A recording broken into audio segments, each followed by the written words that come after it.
Comparing the Nikon Z6 III and Nikon ZF, it is a battle of modern performance versus classic style. The Z6 III features a lightning-fast, partially stacked sensor, while the ZF uses a traditional BSI design for pure image quality. The Z6 III is built for action, offering 20 frames per second and internal 6K RAW video recording. The ZF wins on style, featuring a beautiful retro body with tactile brass mechanical dials that feel like a classic film camera.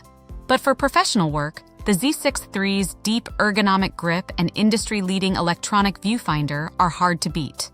Both cameras share elite 3D tracking autofocus and 8 stops of in-body image stabilization. Choose raw speed with the Z6 III or a soulful shooting experience with the ZF.